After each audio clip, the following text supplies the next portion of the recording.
আমি আলিমন করিম পিটু, আপনাদের সবাইকে স্বাগত জানাচ্ছি মাইক্রোসফট অফিস এক্সেল টিউটোরিয়ালে। তো ভিলুকআপ ফাংশনের এটা তৃতীয় টিউটোরিয়াল। তো আজকে আমরা যেটা দেখাবো সেটা হচ্ছে যে এখানে দেখুন যে একটা বিভিন্ন আমের নাম আছে। তো তার সাথে প্রত্যেকটা আমের প্রাইস দেওয়া আছে যে কত করে, যেমন 160 টাকা গোপালভোগ, হিমসাগর হচ্ছে 80, এভাবে দেওয়া আছে। আর এখানে দেখেন যে একটা মেনু দেওয়া আছে, এখানে একটা এই সেলের পাশে এখানে একটা মেনু আইকন দেওয়া আছে। তো এই আইকনটাতে যখন আপনি ক্লিক করবেন, দেখেন যে গোপালভোগ চেঞ্জ হয়ে গেল 160 টাকা, গোপালভোগের প্রাইসটা এখানে চলে আসছে। তারপর যখন হিমসাগর দিবেন, হিমসাগরের প্রাইসটা এখানে চলে আসবে। তো এই কাজটাই করবো আজকে আমরা ভিলুকআপ ফাংশন দিয়ে। তো এখানে দেখেন যে কেন এটা করব, কারণ হচ্ছে যদি আপনার কাছে এরকম হয় যে 100 বা 1000 ডেটা থাকে, তো সেগুলোর একটু এরকম যদি সিকোয়েন্স অনুযায়ী সাজানো থাকে, তো সেটা সহজ করার জন্য বা সহজভাবে বের করার জন্য এরকম শর্টকাট মেনু দিলে সুবিধা হয়, যে খুঁজে বের করে দিলাম তাড়াতাড়ি কোনো কিছু জানার জন্য। তো যাই হোক, এরকমভাবে কীভাবে এই জিনিসটা করতে পারবো, তো সেটা করার জন্য আমরা চলে যাই আর একটা শিটে। তো শিটে করার জন্য প্রথমে যেটা করব, কলামগুলো একটু বড় করে নেই, সিলেক্ট করে কলাম, মাউসের রাইট বাটন ক্লিক করে কলাম ওয়াইড, এখানে 15, আর 1 এবং এর মাঝখানে এটা সিলেক্ট করে রাইট বাটন ক্লিক করে হাইটটা 21। ওকে। তো এবার যেটা করবো যে এখানে এই জিনিসটা কপি করে নেই, শুধু এই জিনিসটা কপি পেস্ট। আচ্ছা, তো পেস্ট করে নিলাম। তো ম্যাঙ্গো আমার নাম, আর এখন হচ্ছে প্রাইস। এখন আমরা এখানে আইকনটা তৈরি করব। তো তৈরি করার জন্য প্রথমে লিখি, যে কোনো একটা নাম লেখেন এখানে, যে কোনো একটা আমি সিলেক্ট করতে পারেন আপনি। তো আমি হিমসাগরটা সিলেক্ট করি, SIMSAGOR।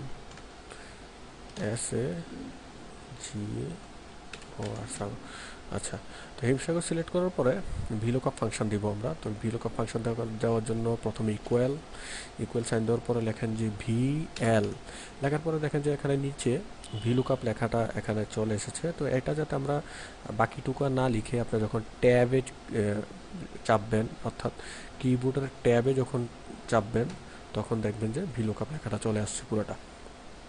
তো এসে যাওয়ার পরে প্রথমে হচ্ছে লুকআপ ভ্যালু হচ্ছে আমার হিমসাগর। তারপর একটা কমা দেই, কমা দেওয়ার পরে তারপর হচ্ছে টেবিল অ্যারে, টেবিলের হচ্ছে এখানে গোপাল ভোগ থেকে শুরু করে ল্যাংড়া পর্যন্ত সবগুলা। তারপর আবার কমা দেন, কমা দেওয়ার পর হচ্ছে কলাম ইন্ডেক্স, সেটা হচ্ছে আমাদের 2। তারপর হচ্ছে ব্র্যাকেট শেষ করব, ইন্টার চাপবো, দেখেন যে হিমসাগর তার প্রাইস 80 টাকা সেটা চলে আসছে। তো যাই হোক, চলে আসার পরে এখন আমরা যদি এই হিমসাগর লেখাটাকে চেঞ্জ করে এখানে আমি দিই ইন্দুরা, দিই INDURA, ইন্দুরা লেখে ইন্টার চাপি, দেখেন যে 110 টাকা সেটা চলে আসছে। এখন যদি হিমসাগর দেই, গোপালভোগ দেই, GUPALVOG, গোপালভোগ, দেখেন যে সেটাও চেঞ্জ হচ্ছে। তার মানে যখন আমি আমের নামগুলো চেঞ্জ করছি, তার সাথে প্রাইসটাও এখানে চেঞ্জ হচ্ছে। আচ্ছা ঠিক আছে, এটার একটা আমি ডলার সাইনটা দিয়ে দিই এখানে, ইনসার্ট হোমে যাওয়ার পরে, এখানে যাওয়ার পরে ডলার সাইন, এখানে ডলার সাইন। আচ্ছা, তো এখন যদি এই জিরোগুলো, অর্থাৎ ডেসিমাল যে জিরোগুলো আসছে সেগুলো ওমিট এখানে করা যায়। এখানে দেখেন দুইটা অপশন আছে, এটা চ্যাপেও করা যায়, চ্যাপে করে দিলাম, ডেসিমেলের পরে জিরোগুলো ওমিট করে দিলাম। আচ্ছা, ওমিট করে দেওয়ার পর এখন আমরা যেটা করবো যে এখানে আমি ওই আইকনটা তৈরি করব, যেটা আমি এখানে দেখিয়েছিলাম যে এখানে একটা আইকন আছে, এই আইকনটা তৈরি করব।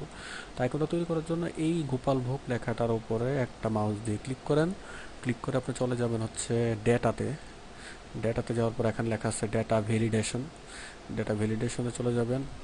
ক্লিক করার পর দেখেন যে এখানে আসছে হচ্ছে একটা ডেটা ভ্যালিডেশন আসছে। তো এখানে লেখা আছে যে অ্যালো, অ্যালো নিচে লেখা আছে যে এনি ভ্যালু। তো এটা আপনি চেঞ্জ করেন, এখানে লেখা আছে দেখেন list, decimal list, date.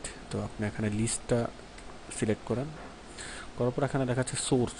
Source মানে হচ্ছে যে কোনগুলো আর কি, এখানে গোপালভোগ, হিমসাগর, ইন্দুরা কোনগুলো অপশনে দিবেন।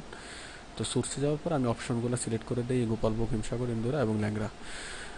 ল্যাংড়া দেওয়ার পর আবার ইন্টার চাপুন, চাপার পরে ওকে, দেখেন যে এখানে চলে আসছে আইকনটা।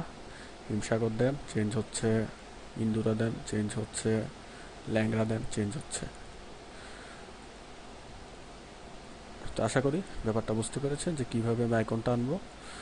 তো পরবর্তী ভিলুকআপ টিউটোরিয়াল দেখার আমন্ত্রণ জানিয়ে শেষ করছি আজকের মতো এখানে।